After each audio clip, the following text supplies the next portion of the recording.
Good evening. My name is Zachary Bennett. I am the Assistant Director of the LeFrak Forum on Science, Reason, and Modern Democracy. On behalf of my colleagues at the LeFrak Forum, let me welcome you to our event this evening, a conversation between Thomas Chatterton Williams and Raul Rodriguez on race, equality, and education. It's my honor and pleasure to introduce you to our two interlocutors this evening. Thomas Chatterton Williams is a contributing writer at The Atlantic and the author of Losing My Cool and Self-Portrait in Black and White.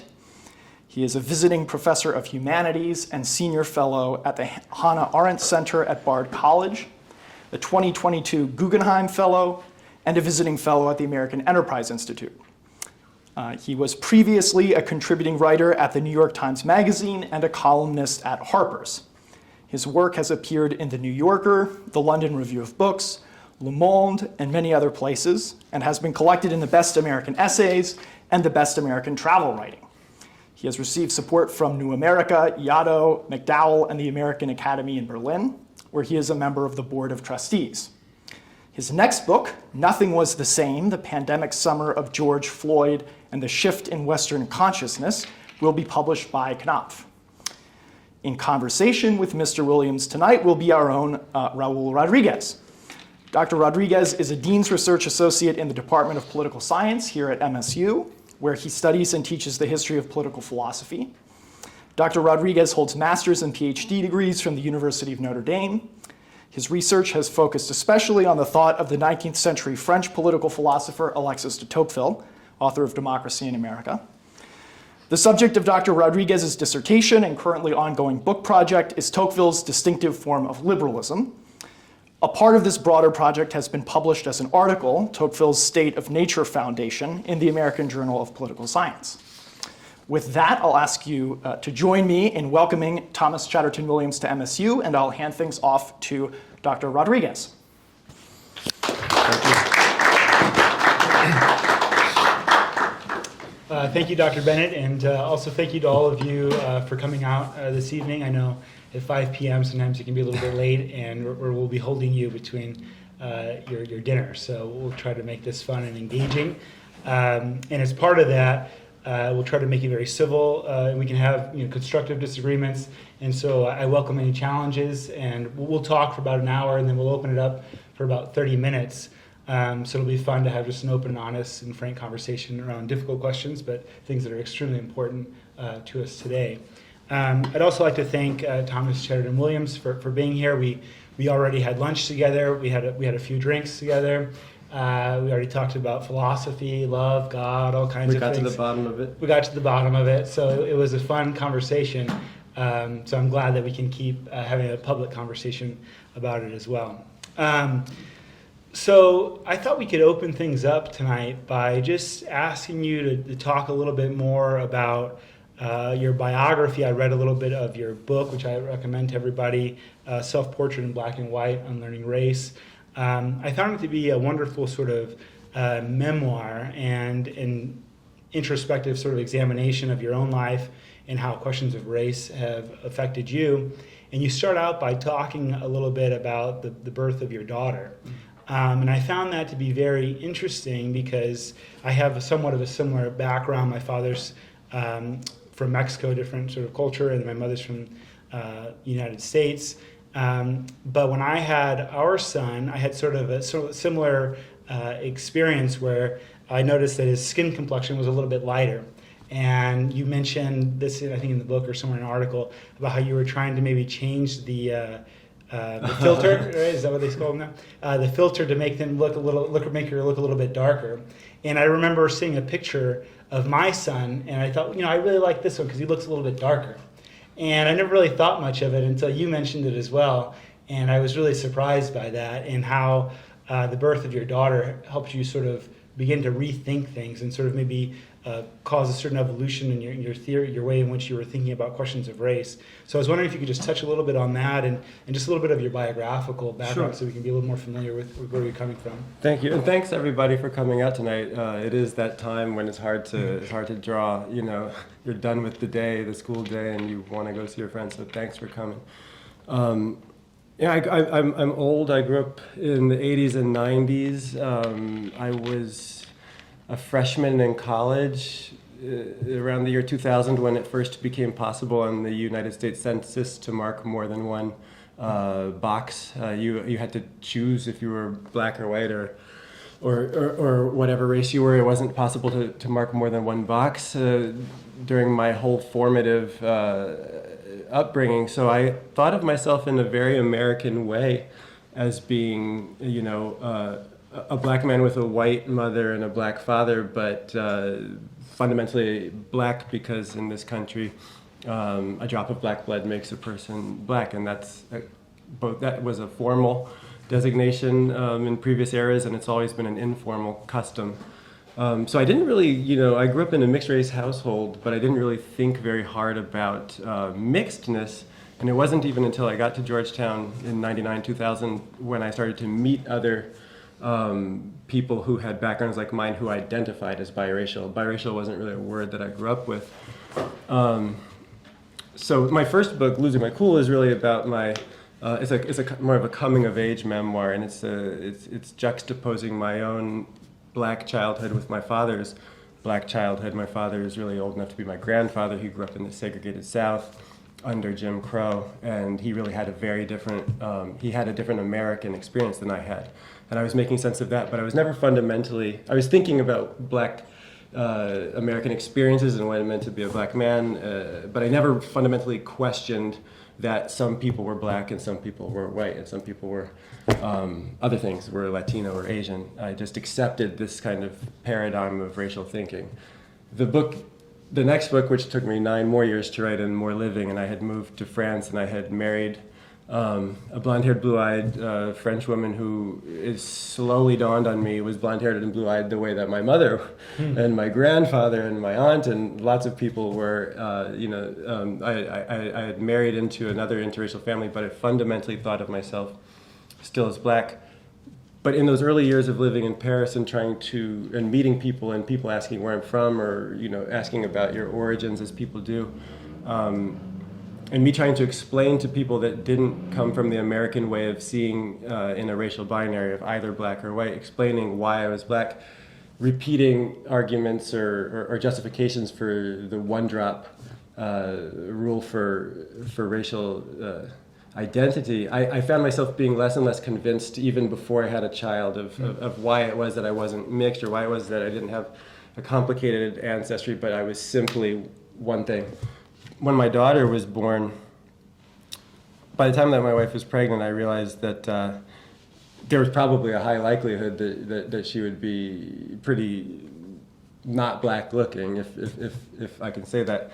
And when she was actually born, that was the moment that I think the fiction of race was really thrust before me in a way that it never had been in my own upbringing. Here I had a blonde-haired, blue-eyed, very Swedish-looking child. And it wasn't that I thought, here I have a white child, it was that I thought, if this child is mine and I'm a black father who has a child like this, what do these categories even mean for us? And if they don't mean something for us, if they're not fixed, permanent, stable categories for us, they might not be that way for other people either. And then that sent me down this kind of path of rethinking a lot of the habits that I had just accepted unquestioningly in my own childhood. Yeah, that's really interesting about these sort of racial categories, because I think one of the things that you mentioned in your book that is really important is that we often think of things in a very monolithic racial categories. I mean, oftentimes as scholars, we can't talk about, certain regions that we talk about or different things in a very monolithic way. We have to understand that it's more nuanced and complicated.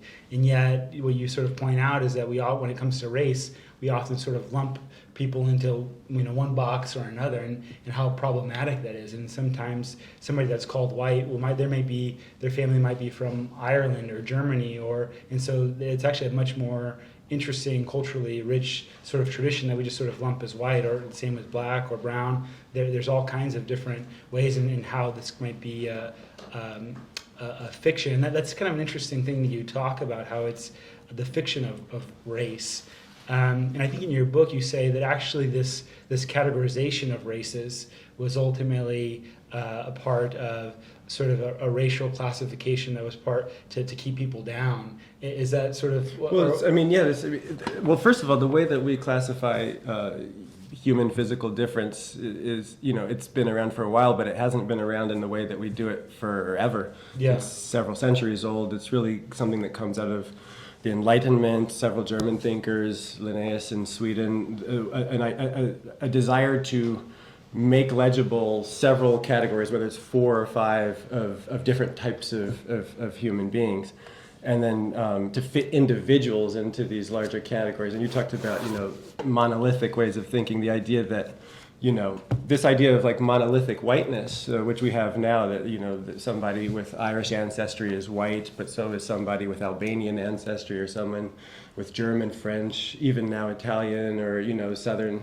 Mediterranean ancestry, that's all just white.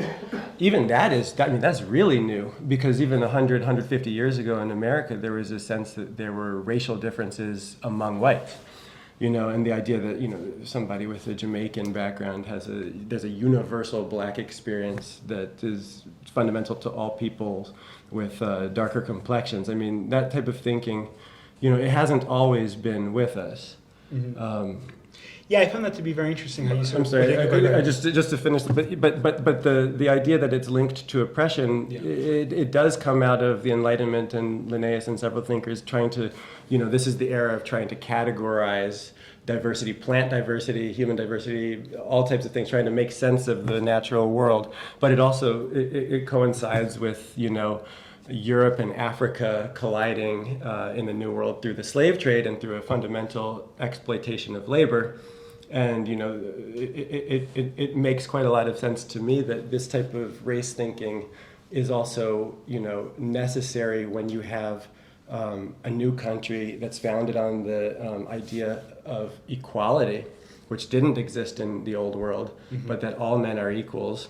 And then some men very clearly are not being treated equally, and so you have to have some type of narrative, some ideological justification for why in the land of the free and equal, some people are actually slaves. And then so the idea of race justifies the economic exploitation.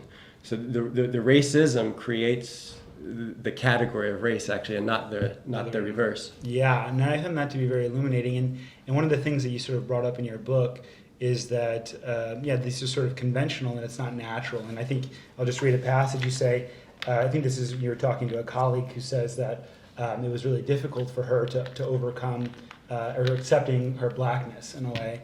And you say, well, just as a child does not automatically loathe her own body, neither does she automatically organize the world racially.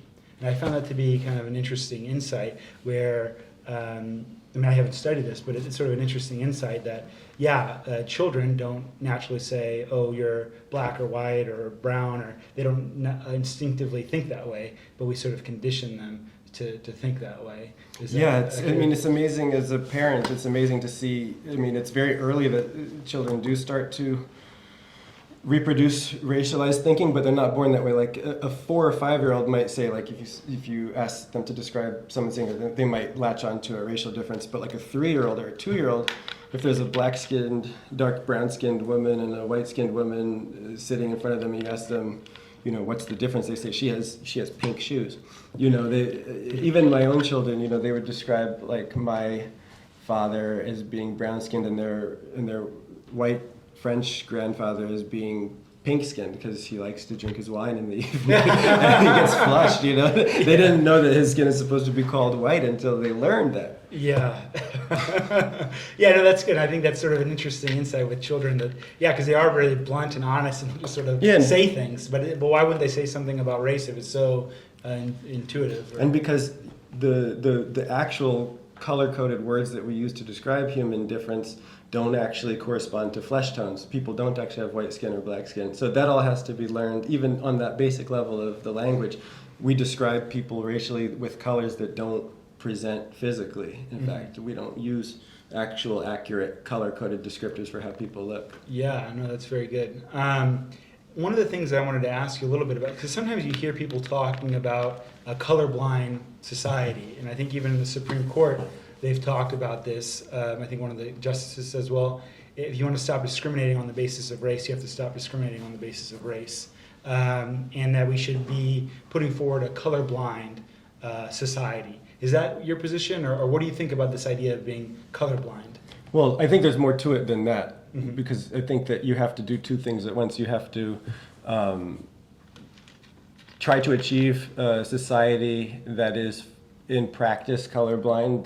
That means that people are not, individuals are not judged to be more or less meritorious or deserving based on abstract immutable characteristics. But you also have to do the other thing of being very aware of and attentive to real racism that has existed and continues to exist, persists, and also the residues of past racism. So it's very complicated. So you can't simply just say that it's over and then it's over, but you have to want to get to a place where race is not so salient, while also addressing very real discrepancies in treatment that have affected the present and have been inherited from the past. I think that's a complex thing that, it's not easy. It requires actually thinking through encounters and situations on their own terms instead of having a ready-made template. Because, in the year 2023, this is a sufficiently complicated society in which you can't just look at somebody's skin, see it's darker than someone else, and then know that they've had fewer opportunities. The society is sufficiently complex that you can't know that, but it doesn't mean that there's never a situation in which we need to be attentive to the legacy of that being more true. Yeah, well, and wouldn't somebody say, well, in order to be more attentive to it, you have to be attentive to this question of race, and we can't really transcend it, because you have to say, well, there's something specific about the Black experience, right, that needs to be talked about or celebrated, and you by sort of trying to transcend that, you're not going to be able to be attentive to it. Well, it's a balance, because you don't want to be so attentive to it that you actually keep recreating the very categories that fuel racism and that feed off of racism and reproduce it. So that's the thing, is that, you can't be, this is where I really reject the thinking of someone like Ibram X. Kendi. You can't say that past discrimination necessitates present discrimination, which necessitates future discrimination ad infinitum, because then you're basically accepting that we'll never be able to, or you can do that, but you're just in such a pessimistic place when you do that. You're accepting that we'll never actually achieve the multi-ethnic society on equal terms that we profess to want. Yeah. You can't be so attentive to previous discriminations and categorizations that you constantly reproduce them. That's why I think situations have to actually be understood on their own terms, which is a lot more complicated than having this heuristic of looking at skin color and knowing that somebody's from an oppressed category or an oppressor category, which is oftentimes where we fall in the oversimplified conversation around race that we have today. Yeah, and that reminds me a little bit of, you've talked in the past about some of the differences between France and the United States, because their way of looking at these things is a little bit differently. I was wondering if you could talk a little bit about that, because oftentimes they don't do this categorization. I think I've spoken with some French people, and they're kind of surprised sometimes when you're applying for a job or something, that you put your race down. It's illegal in France to do that. But so France is an officially colorblind society in which they have struck from the Constitution and all legal documents the word race. It's not officially recognized. They're citizens, and all citizens are French, and ethnicity is a private matter, and race is not deemed a valid category. But of course, France is not a racial utopia. There still is racism in that society, and so it's kind of it shows how, in reality, colorblind theory doesn't actually get you all the way. You actually have to, in practice, change behaviors and perceptions. But I think it ultimately is where you would want to have to be. That should be the goal, that eventually we live in a society where those things are less and less relevant to the point of irrelevancy. But in France, you have prisons that are full of people that are disproportionately of Arab descent, but you don't have any way of counting that, because every single person in a prison is a French citizen. So, there may be reasons for that, but there may be real valid sociological reasons for this, and they may be class-based, but you don't have a real way of getting a handle on it. So that's a tension between a society that refuses to categorize and one like ours, where I think we fetishize categorization to the point that, you have real questions about whether students are even having to, invent kind of racialized narratives to be able to fully participate in opportunities, and to always invent stories or to latch on to visions of themselves as being racialized when they think of, how they can get a job or get an opportunity or apply for things, or, we become overly interested in racial difference, and it's possible that you have societies that are insufficiently interested in it too. Last year I published an article trying to compare and contrast the American kind of social justice, quote unquote, woke debate with the French treatment of these issues, and it seems to me that there's some type of third way synthesis between the American overinvestment and kind of balkanized identity politics and the French refusal to grant any recognition to different identity groups. There's a kind of third way that can thread the needle, I think, would be able to get us out of the kind of dead ends that both societies can lead us to.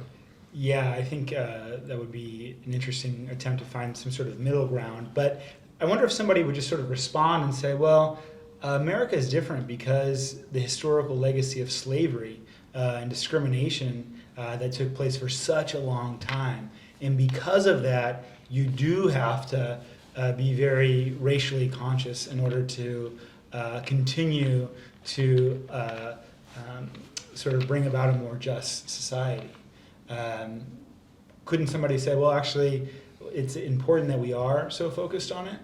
Yeah, I mean, then you'd have to get into the kind of conversation that I think, someone like Glenn Lowry or various people try to initiate, which is that, okay, so let's grant that that's true, and that, attempts have to be made to address that, and they have been made to address that. At some point, you would have to concede that it would have to stop at some point. Maybe it doesn't have to stop today, or maybe we haven't done it long enough, but you would have to say that there has to be some point at which we want to have a society beyond perpetual recompense for past oppressive circumstances. Otherwise, you're literally just saying that it can never be addressed, that there's a class of people, if you're designated black and you're designated and you are in fact descended from slaves, that it's a disadvantage that you can never overcome.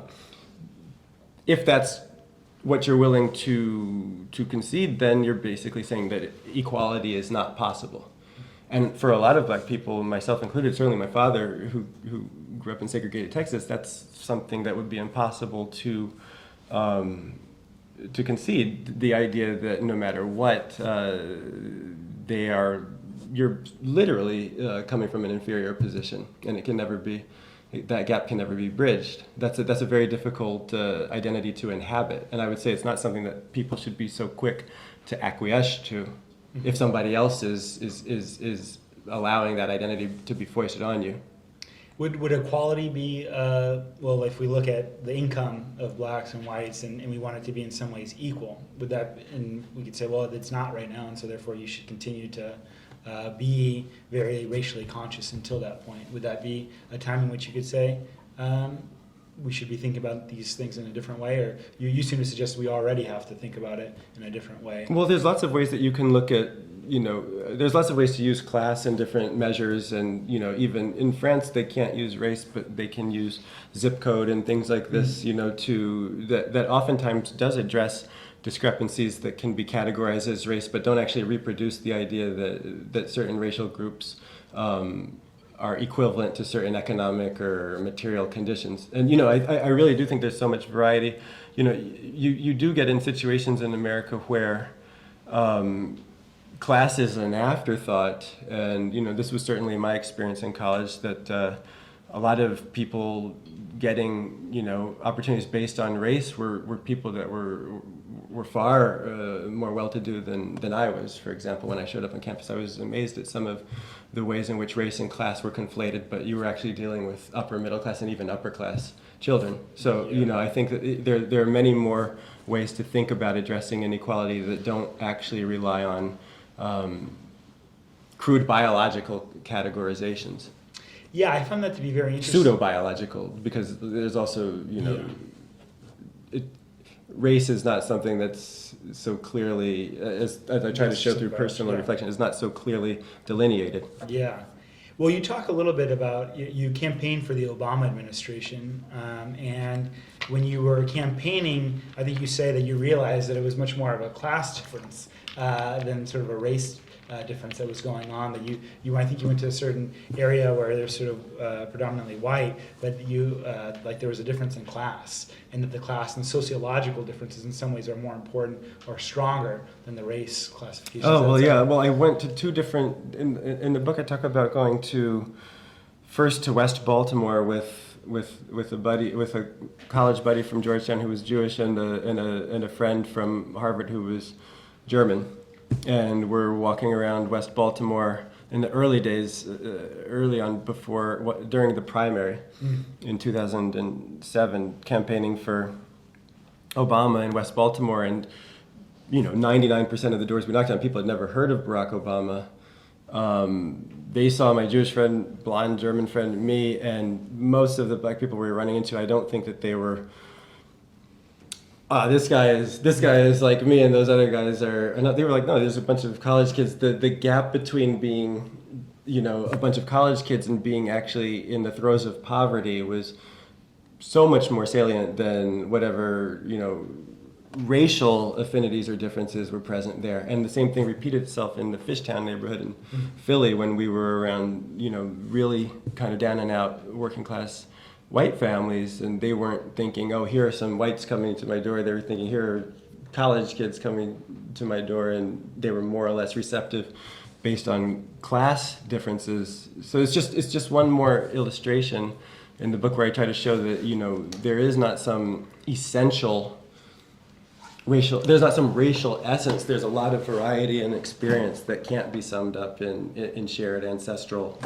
narratives.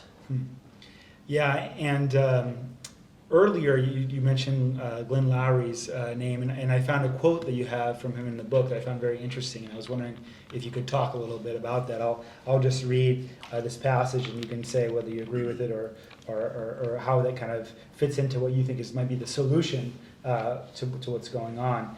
So Glenn Lowry says this: "I don't know how you live by the identity politics sword and don't die by it.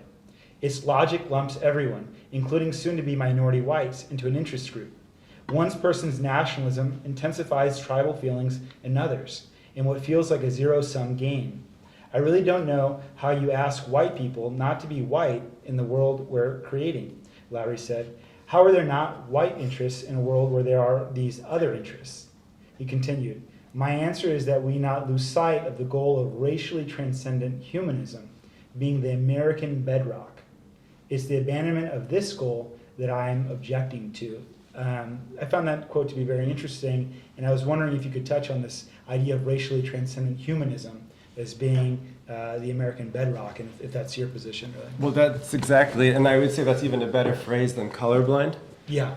But the first part of that is what research is showing and experience is showing, at elite private schools in New York City, like the Fieldston School and places like this, there are oftentimes children as young as third grade or even younger are separated into racial affinity groups. So Asian kids with each other, black kids with each other, Latino kids with each other, white kids with each other.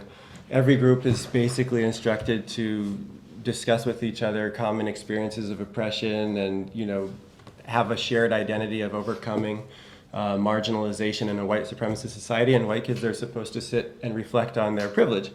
But the thing that actually happens with actual human beings is that when you make people focus on what separates them, the racial as a group, the racial characteristics that they share, those kids actually eventually become a white supremacy group. They want to feel pride in their racialized characteristics that you're telling them matter so much, and everybody else's matter so much. So you actually don't create groups of young white kids that think that race, is not something that matters. You create hyper-aware groups of kids that focus on whatever racial characteristics they have, and they feel positive towards it. I think it's a very dangerous kind of game to play to ask everybody to think about why their racial characteristics matter more than the common U.S. citizenship they share, or as Glenn would say, the common human attributes that we all share. It just seems to me that it's so obviously a counterproductive way of going about a society where people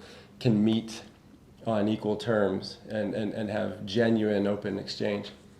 Yeah, and so in some ways it might actually fuel sort of It racial... exacerbates racial racialism. feeling. You're asking people to dwell on racial difference, and people don't just sit around forever feeling bad about their racial characteristics. At some point, the white kids become a white pride group.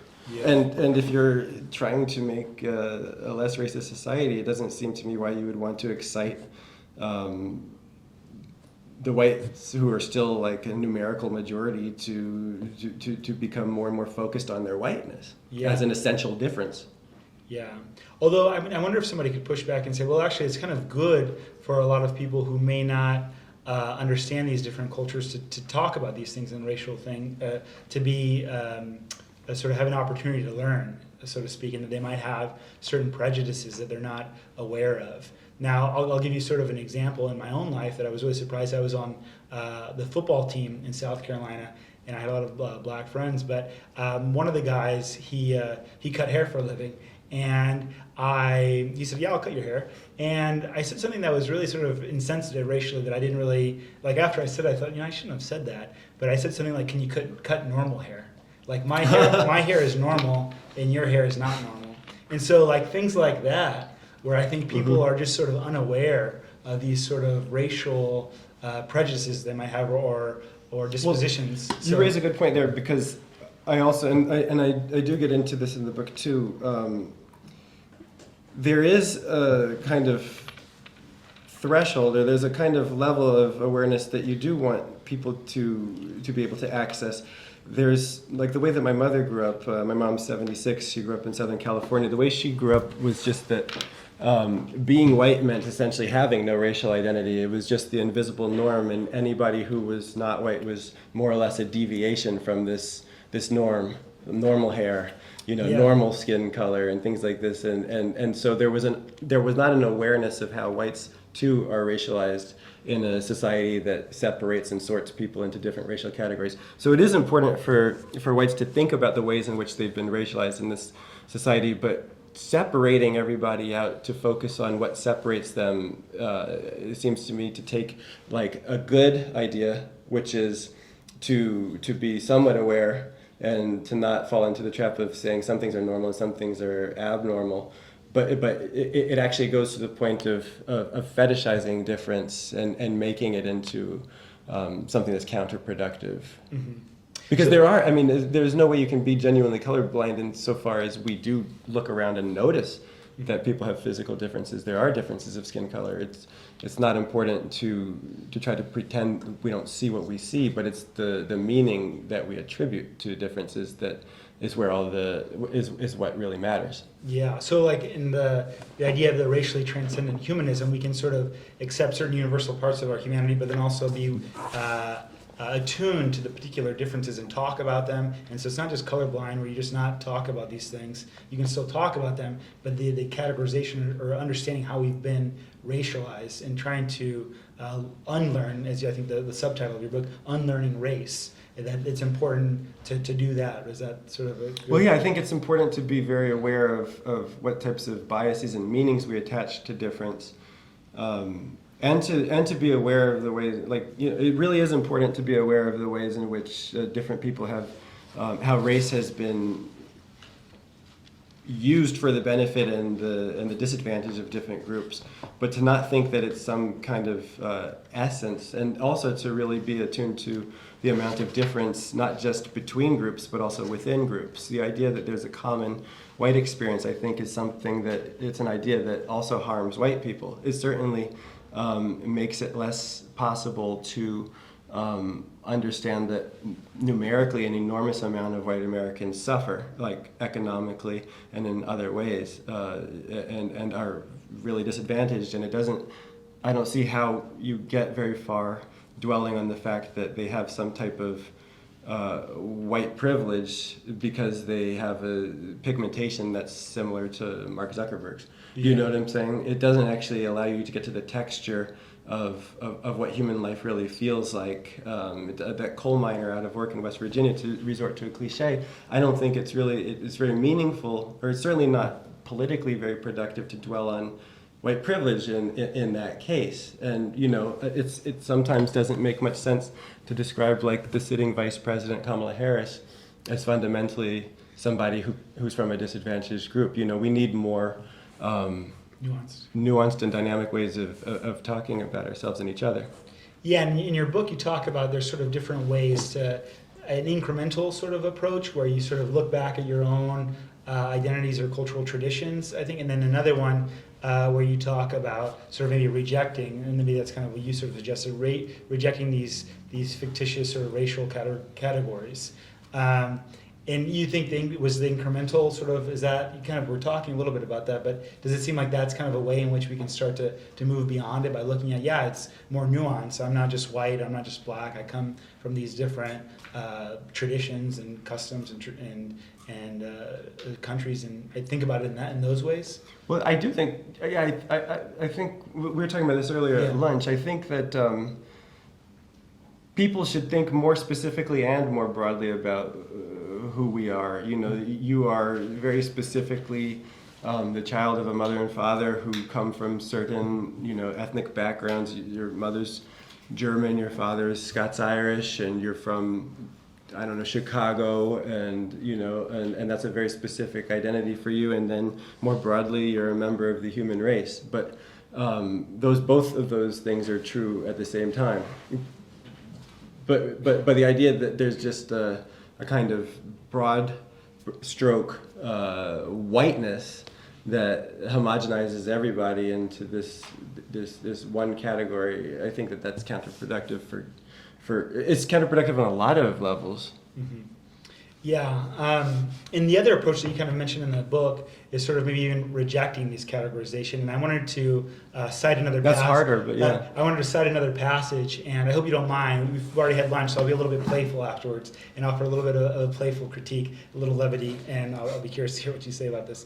So at the end, I think it was after a conversation you said, "I'd become an ex-black man on that evening, not because I'd ceased loving what I've been taught to call black, or because I now wish my daughter to blend in to what I'd been taught to call white, but simply because these categories cannot adequately capture either of us, or anyone else for that matter. I had no guilt about it anymore because blackness, like whiteness, isn't real."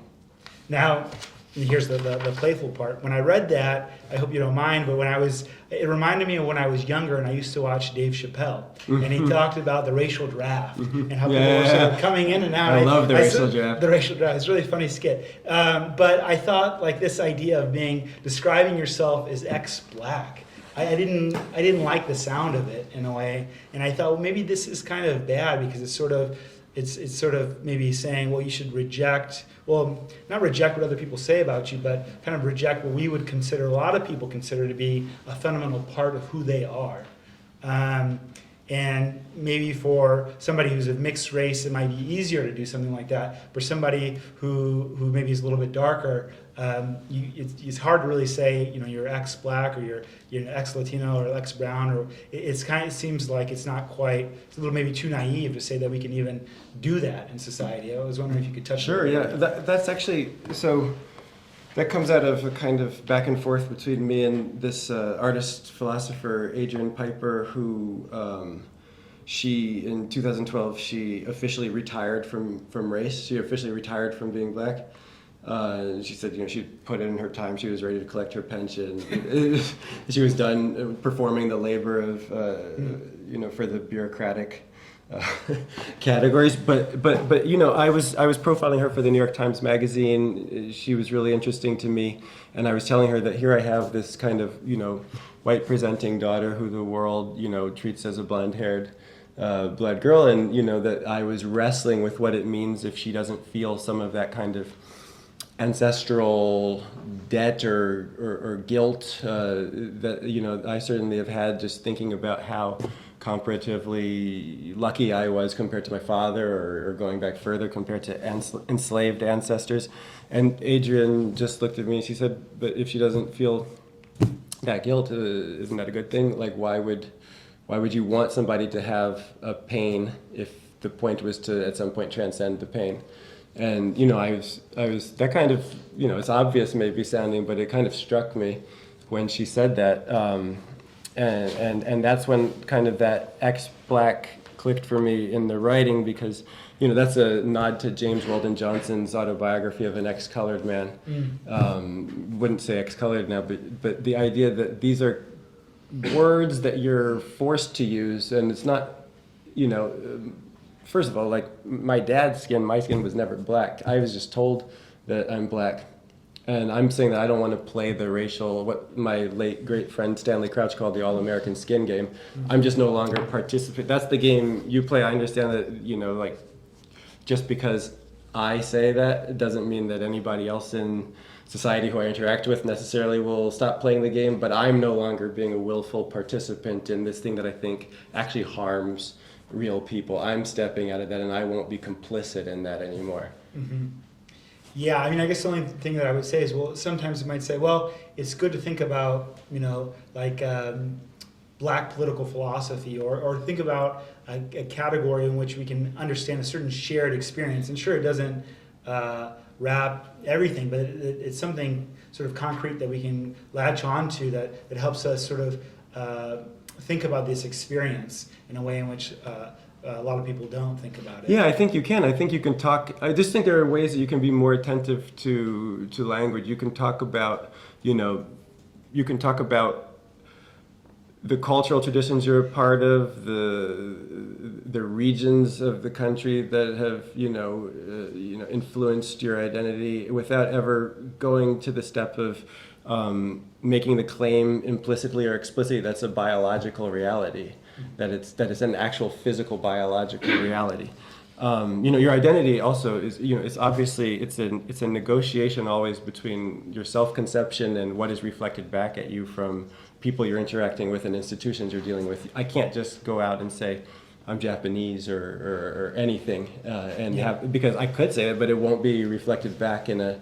It's always a negotiation, but I do think that we have a lot more negotiating room, and you can see it. I mean, it is changing. This country is already very different and much more subtle than it was in the '90s when I was growing up.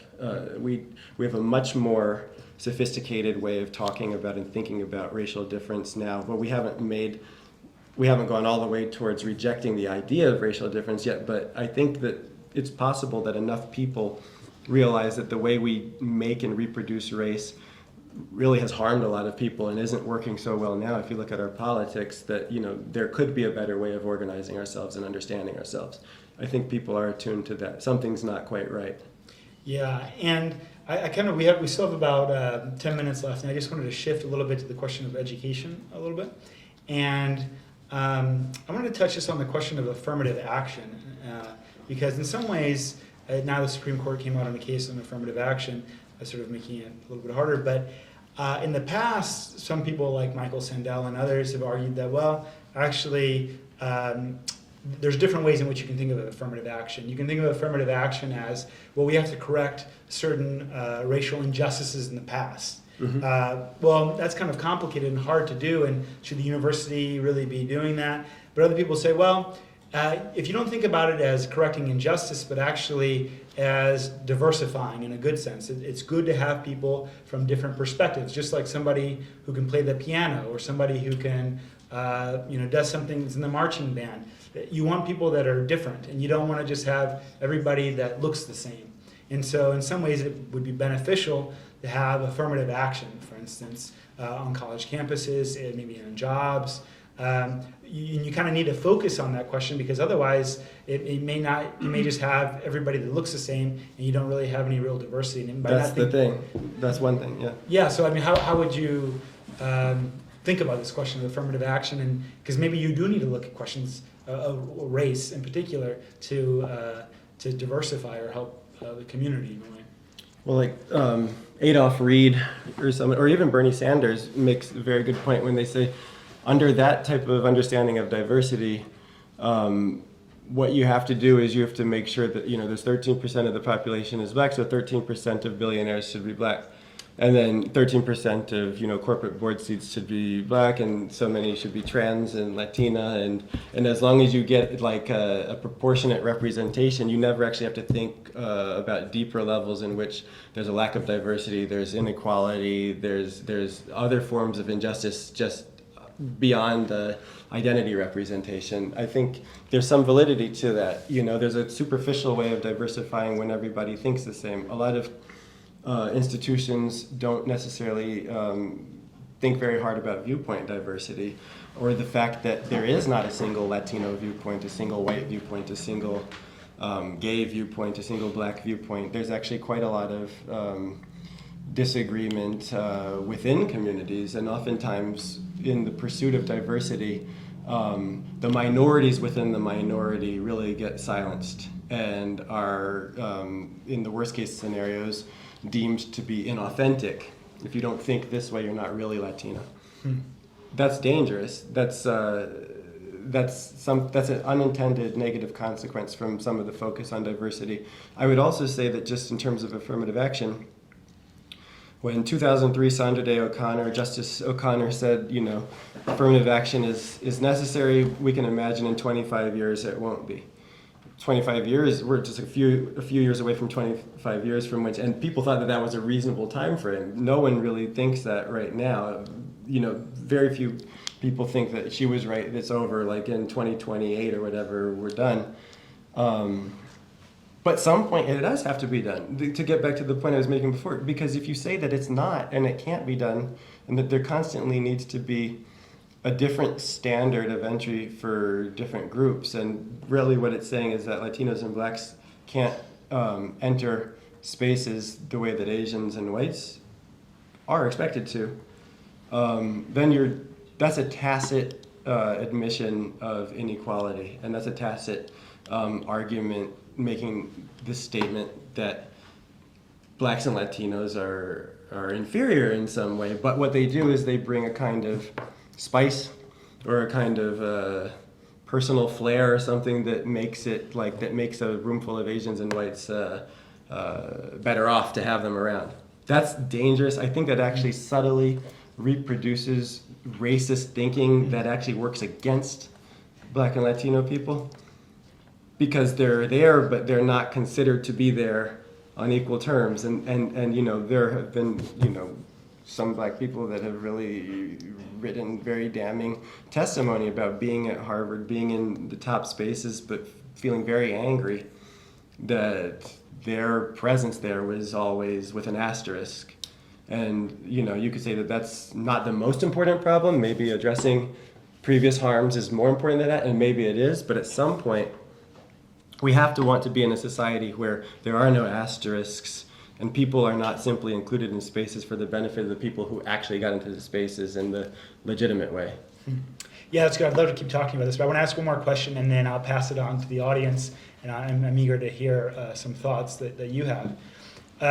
We began our discussion this evening by talking about your daughter, and I'd like to end by talking about your father. You have, I think, we talked about this too, that you went to Athens and with your daughter, I think she was 7, and you went to Plato's Academy, and you were trying to look at these things and pass along things that your father had taught you.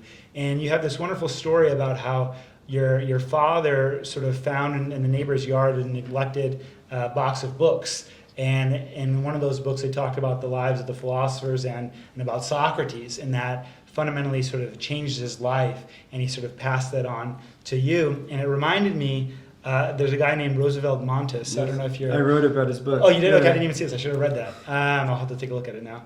But Montes, he was, I think he was 12 or in the streets, and he just happened to look in like a garbage can because he said that he'd always heard that Americans always throw away good things like treasures. And he was sort of rummaging around, and he found the collected works of Plato in the trash.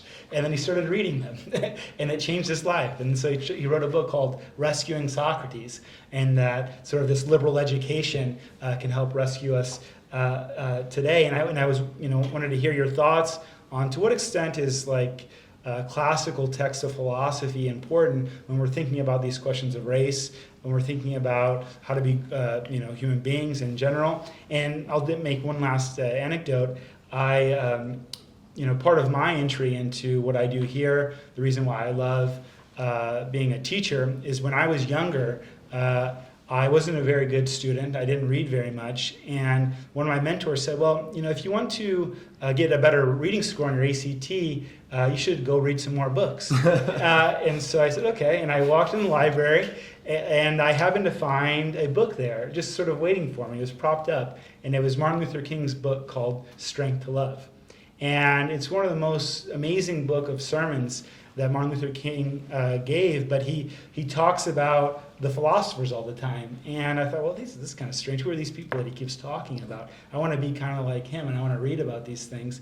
And that really set me on a new path. And so when you talked about your father like that and how important it was for you and how your daughter maybe didn't understand it at the time, but it's going to be important for her, and in a way in which you think today, I was wondering, could you just talk a little bit more about the sort of classical education and why it's good for us and why we should talk about this, even questions of race? It's funny that you bring up Montes because he's a Dominican. He was from the Dominican Republic, immigrant to New York. Family had no education, and he found this book.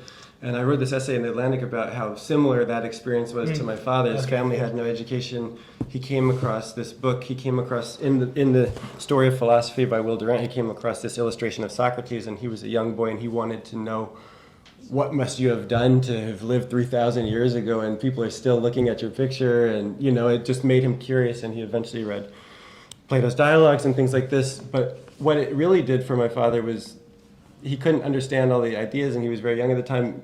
Actually, in his family, my dad was born in 1937. In his family, his mom was telling him, his grandmother were telling him not to be too uppity and read books. You're going to get yourself in trouble. So he was hiding in the closet with a flashlight reading books. And really, that was like a kind of secret identity that he had.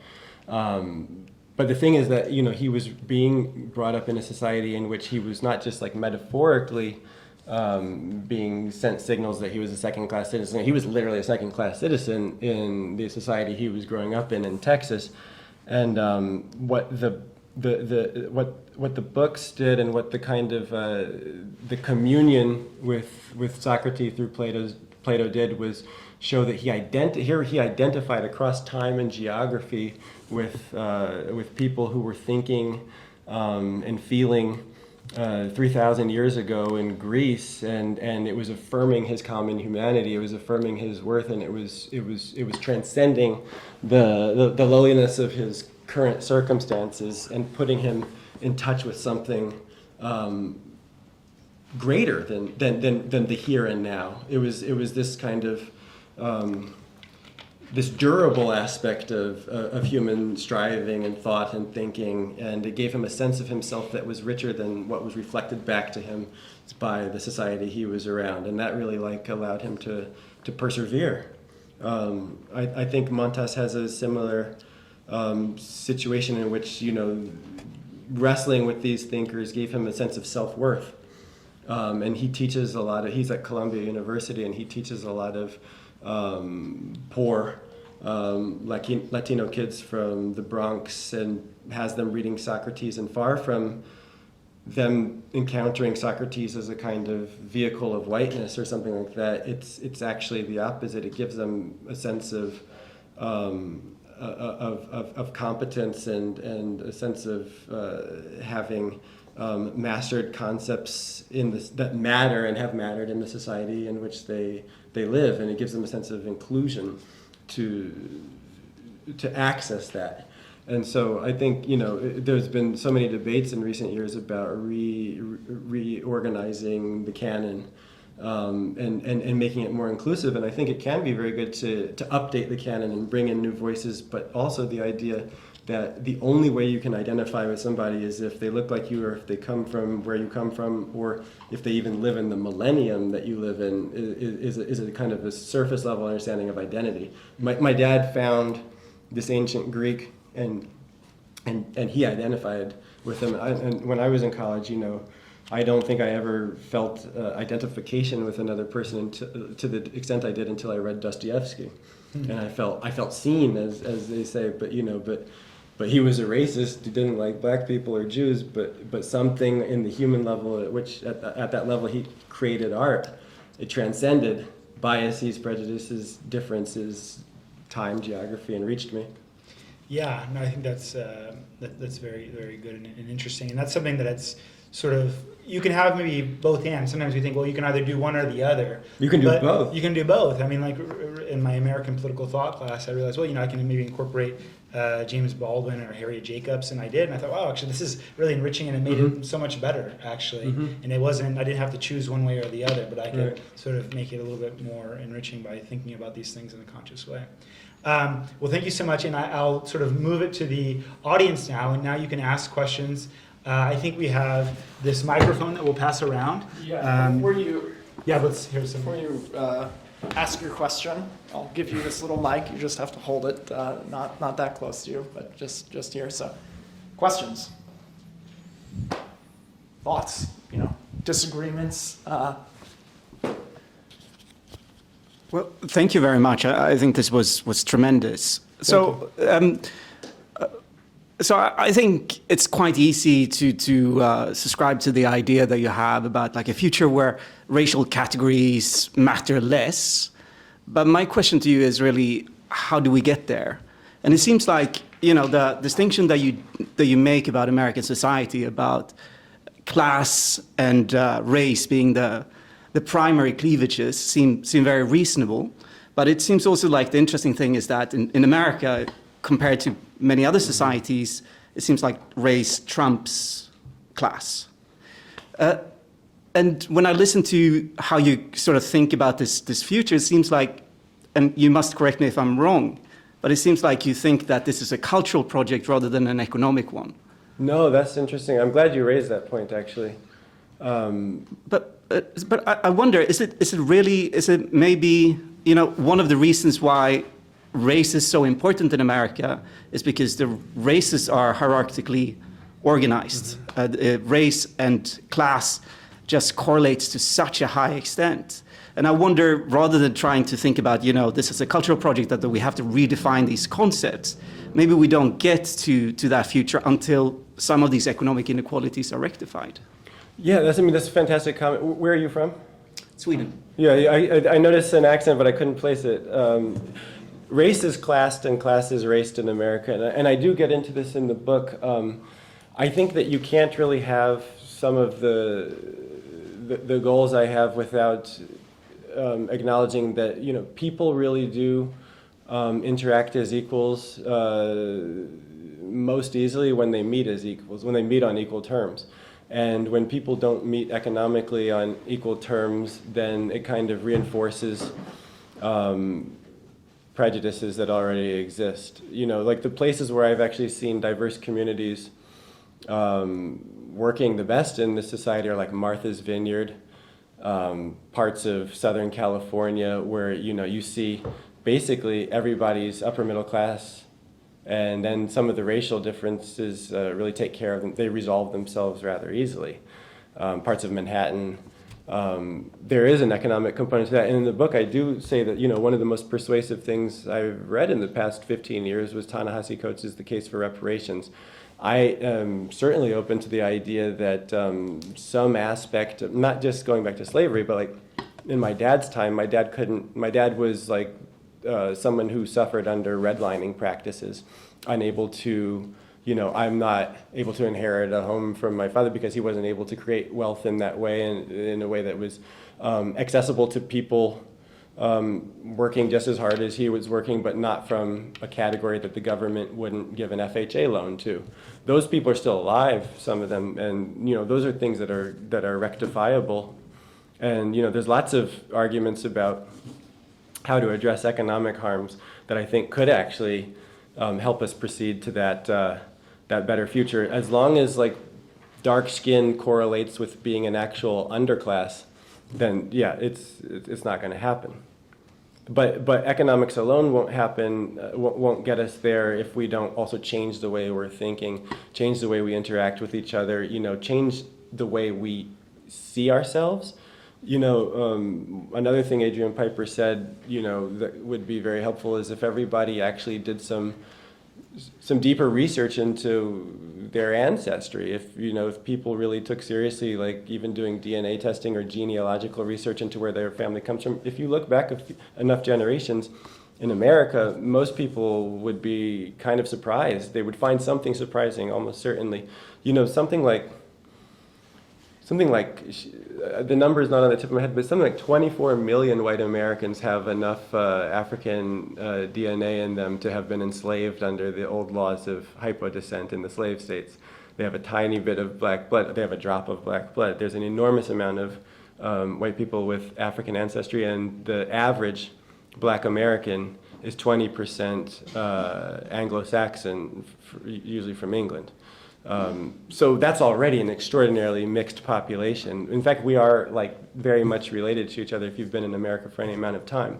Just thinking in a more complicated way, more complexly about who we are and how we relate to each other and having a more American vision of ourselves, that would help. But I agree that there's a real cleavage so long as people look different from each other and it correlates to being too often to being in an underclass.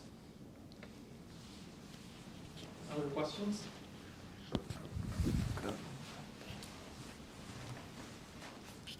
Thanks. It's more of a comment as I was just thinking about something else. As you were talking, I was thinking about Virginia Woolf and talking about Room of One's Own. When I was reading it, you need economic security to be able to write fiction and stuff, but I really like later part of the book where it says, you must write like a woman without thinking about you're a woman.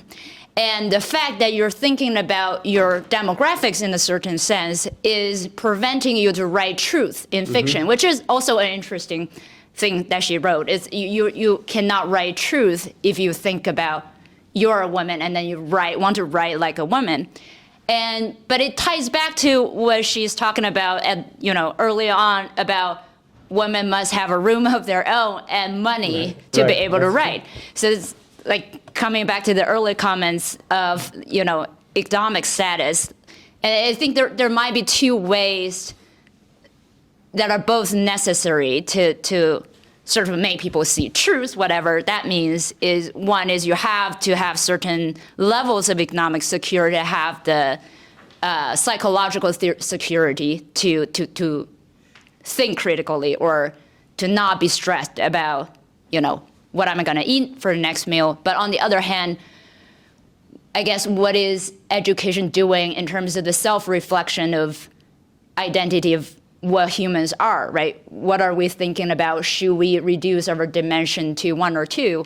That was just my thought as you were talking about. No, that's a very good point. One has to have a certain threshold of stability. That certainly is before one can take on the imaginative project of rethinking who we are. I 100% agree with that. But I also, I do push back against the idea that race is correlated with class, but it's certainly in the 21st century is more loosely correlated than it was in the previous century, and there's a lot of complexity. And America is a very large and dynamic country, and also, we didn't talk about this much today, but I think a very important thing is I'm glad to talk about this with you. A very important thing is that a lot of America used to really be a racial binary. There was a huge white, mostly Anglo-Saxon majority, and there was a real, always there black minority, and the poles of race were black and white. But America today, I mean, I think Latinos have already passed blacks in size, and Asians are on the way. I mean, there is an enormous, huge, country within America that's bigger than France, where I live, that's made up of people that are neither black or white. And we have to have a more complicated understanding of American reality that understands that race is lived outside of the binary. There's a lot going on, and there's a lot of economic diversity within those groups too. And we just need to update, I think, our software to deal with the American reality now. But absolutely, I love the idea that you both have pushed on, which is that to get to the imaginative project, you also have to have a certain economic conversation that I really do welcome, and I think that's what really differentiates me. That's where I don't always agree with the kind of there's a kind of black conservative thought that refuses to acknowledge that. Questions? Yeah, thank you both for the discussion. My question's in a similar vein. Earlier in the talk, you talked about kind of the French model of racial thinking and the American model, and you kind of proposed the middle ground third way. In that third way, what ideally, in your opinion, would be the role of the government or the state or major institutions like universities? Would they be hands-on, or would they be kind of hands-off and more leave it to culture and other aspects? That's a good question. I guess the easiest answer would be, I think that at some point in the future you would want race not to be something that was officially recognized by the state. I think that alone is such a, the way the census works. I think that in my ideal future, that would be something that was done in the past that we no longer can believe in. And, it's so unscientific and inaccurate. That shouldn't be that hard to do. I mean, there are ways in which, like the category Latino fundamentally destabilizes our idea that there are racial groups. It's something that's impossible to define. It's very much, a matter of self-definition. The state should get out of the categorizing game. But when I think about the ways that France fails at this, it requires more thought than, I don't have a perfect solution for that at all. Because there are real abuses that happen that are unable to be sufficiently addressed in European nations that don't recognize race. But where that impulse comes from is actually, the French impulse is interesting, and it's rooted in real abuses of states categorizing people by race. They got rid of this practice after they reckoned with the atrocities of World War II, when Jews were largely rounded up because the state collected these types of statistics. They were able to be sent to concentration camps. And in a state that didn't do that, it would have been much harder to round up Jews. And so, in the future, they said never again. And so that's actually the root of why they've rejected, official race categories. And I think, I think that's the direction to move in. But in terms of private institutions, I hesitate to say that, private institutions aren't allowed to want to be interested in, I believe that, private institutions can want to arrange and compose themselves in ways that they desire. But, this is the trickiest part of it, because there's a way in which I think it's really counterproductive.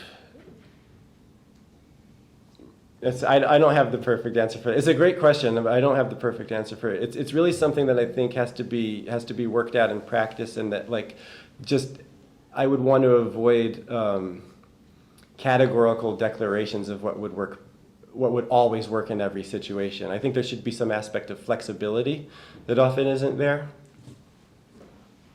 That's the best I can do. Thank you. Other questions?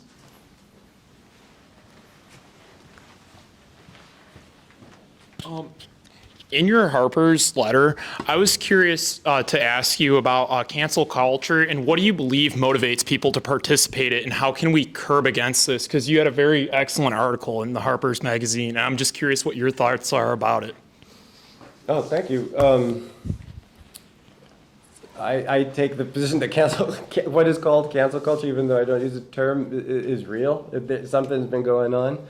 I think it's really something that can't be disentangled from the technological aspect of social media and the way that digital mobs can form and can directly address an employer or an institution, an affiliated institution. And when you're on the receiving end of a lot of messages coming, a lot of complaints coming at you, a kind of employer can be overwhelmed and can just want it to stop, and so they end up firing or expelling the person who's coming under attack, and then oftentimes they do that very hastily before there's even been due process.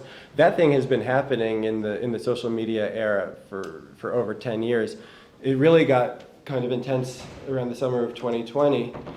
So yeah, the question is, what do I make of cancel culture? I think the bigger question I have is, what do you think prompts people on the space like Twitter to go out and try to cancel people? Because I really don't see the initiative. If I'm angry at you, then I want you fired. Well, yeah, it's a certain way of thinking. I don't necessarily want everybody I disagree with to lose gainful employment either. It's not my first thought. But, I think actually, it's a complicated mix of the idea that speech is violence, that, we've kind of got into a speech environment where there's less respect for the idea that I'll defend your right to speak even if it's something I disagree with, and there's a kind of idea that I need to protect myself from harm, and being exposed to disagreeable speech or opinions I disagree with can actually harm me. There's also the idea that, Hannah Arendt said that, there's nothing, in times of economic insecurity, purges are jobs programs. I think that if you looked at things that happen at the New York Times and places like that, getting people canceled allows, millennials who were stuck in a worse labor market to finally move up. I think that there is an economic component to that even if people aren't necessarily aware of it. Getting people fired allows people to take their place. I also think that we fundamentally just shouldn't be all talking to each other the way that this experiment of social media has made it. We've never had this experience of being exposed to so much speech and so many different opinions and having to navigate what it feels like. And I think people oftentimes, they jump into mobs or they participate in pile-ons that end up getting someone canceled, but they didn't necessarily enter the pile-on thinking that their tweet would be the straw that breaks the camel's back or something. It's just like mob dynamics end up with outcomes that every individual didn't necessarily look to create. But there's also there's the aspect of the fundamental human aspect of the scapegoat. People kind of identify somebody that's a scapegoat that allows them to define what their values are by pointing out what they disagree with, and it has throughout human history, the scapegoat has always, suffered real harm. And we just have a digital agora where you can always be interacting with people and identifying new scapegoats every day.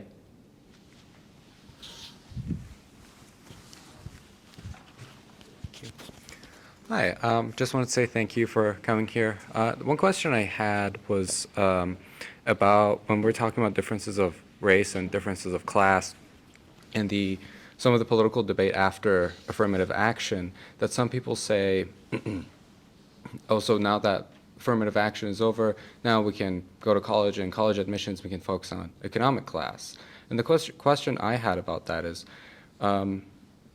we talk about how focusing on race can take us away from our shared humanity, or if someone goes to a high university and they think, oh, I'm here because of some other person, that could make them feel lesser than, could feel patronizing. And the question I had is, does the same apply to focusing on economic class? Would focusing on economic class bring the same unintended consequences of entrenching those differences instead of creating those harms, but along a different identity? That's a great question. I would say that the immediate difference to me is that we move through economic classes. Economic classes are not, thought of or in most cases, they don't have to be immutable or permanent states. And what's so nefarious about racial difference is that it's something you're born into that you have no agency over. It's an immutable characteristic that is supposed to define you. I think Americans are more comfortable with the idea of class because it's something that you can transcend, that you can move out of. If you start disadvantaged, if you work hard, if you have opportunities provided, that then you're not doomed, as in like old aristocracies or something, to simply be the same class as your grandfather, and your grandson will be the same class. It's that aspect of instability of class that makes it a more fair way of measuring things, I think, than taking things that people have zero control over and are born with. Other questions?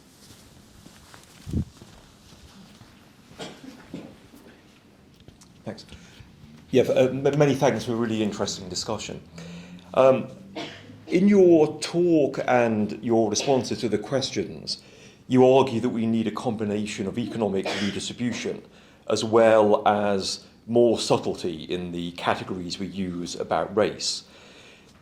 And because both of those things are achievable, say reparations, we can bring them about, and we can achieve more nuance in how we think about racial classification, we can be justified in thinking that incremental progress is really possible.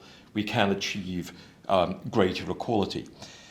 I wonder if you can reflect on a counter view to this.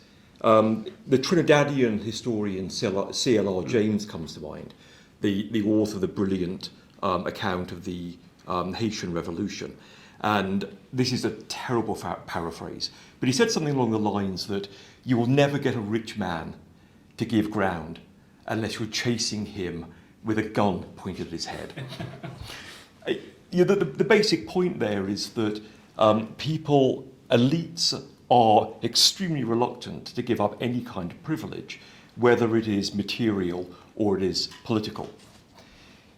What position do you take on C.L.R. James? Do you think he was overly pessimistic? I mean, the basic argument there is that unless there is fear or enormous power at the ballot box, you're simply not going to get this kind of progressive change. If he was, in your view, too pessimistic, what examples would you draw on of societies doing the right thing for the right reason, bringing about moral reparations, for example, just because it's the right thing to do, not because the alternative is fear of their continued status?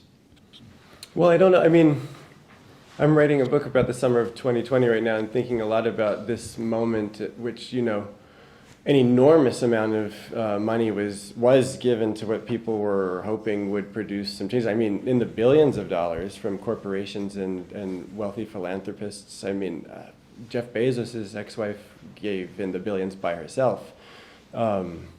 So there are moments where people just were moved to try to create a different social context. I mean, we can talk about how that money has been squandered and mismanaged. And, Ibram X. Kendi by himself got $55 million at Boston University. Jack Dorsey gave him $10 million over Twitter.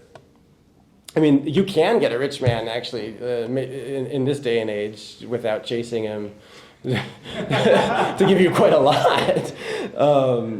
But I get your larger point that I think elites, there is always an aspect of elite capture and rule that won't necessarily. That might be a fundamental. I mean, there is an elite in communist societies. So I'm not thinking that we're going to reach some utopia where no one has advantages over other people. But I do think that we have a diversifying elite that makes me think that C.L.R. James's view is too pessimistic for the complexity of our contemporary reality.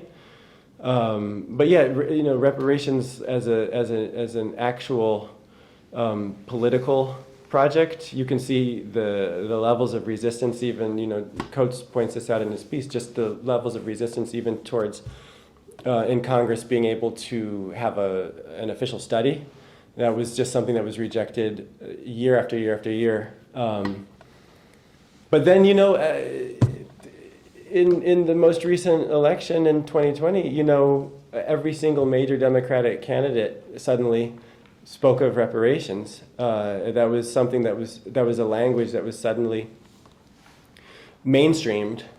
And that made me think that actually, there has been such resistance to this type of stuff, but things can change quite quickly and things can be normalized. And I have no idea if that will ever happen, but it seems to me that it's not outside of the realm of possibility that you could have a kind of targeted reparations. But my worry is that actually, Glenn Lowry talks about this quite a lot. That my worry is that actually wouldn't bring about the change that we hope it would be, because it seems to me that whatever number would be agreed upon would be fundamentally felt to be insufficient, and might in fact be insufficient.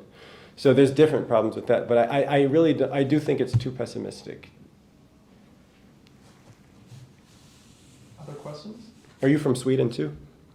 No. From the UK. From the UK, because sometimes the Swedes have the British accent.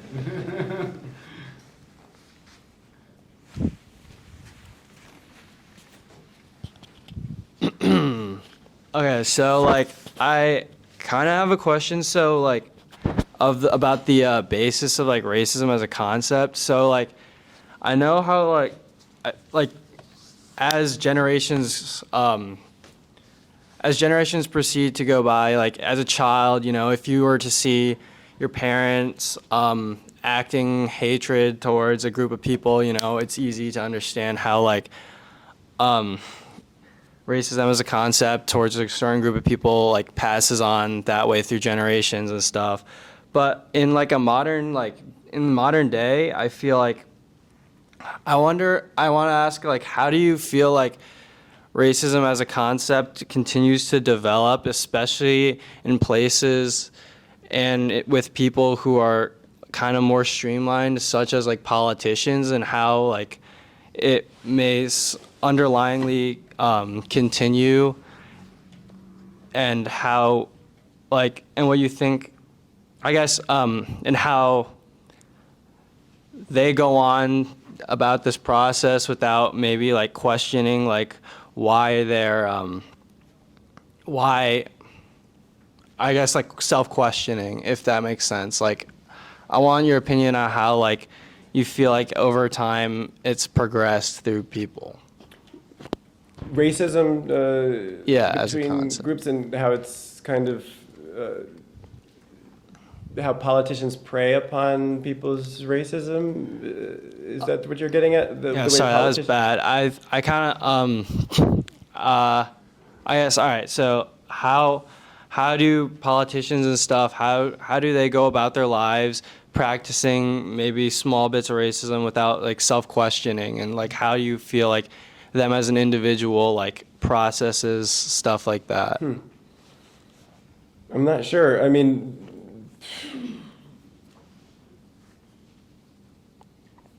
the American political situation is so dark in certain ways, and it's always been politically profitable to prey on racial grievance and racial difference, and to set certain groups against others. I mean, when Donald Trump announced his candidacy, he immediately set himself against Mexicans for some reason, and it actually really was politically potent. That's not new. Politicians have often identified an other around which the people who are not that other can organize themselves. So it's quite a cynical ploy, and then politicians are people like everybody else who grew up with the prejudices they inherit and the regional ways of viewing society. So it's if your question is how do we get past that, I think you need a politics that doesn't. I guess if you're talking about it from the Democratic side, I would say that the Democratic Party has such a collection of identity groups that it relies on, that to build a coalition, that it actually oftentimes strikes me as kind of counterproductive because it doesn't focus on kind of universal principles and values that could unite. It's that you have like 17 different identity groups that are always having to be brought together and are competing for their interest groups. I'd like to see a politics that transcends the politics of identity and interests like that. Not sure if that's addressing your question. Yeah, it does. Yeah, like to your point, that's like kind of like a solution to like, you were saying how like it's like a little cycle, like, you know, Donald Trump, he would like prey upon a group of people and then he would see the support from civilians and then it might, influence him to maybe continue. And then civilians would see that higher figure, with this opinion and then they might be influenced to have a similar opinion too. And so I appreciate like the response of maybe how to break that cycle. Thank you. Well, I think on that note, we have to conclude, so please join me in thanking our guests for a very interesting and informative session. Thank you.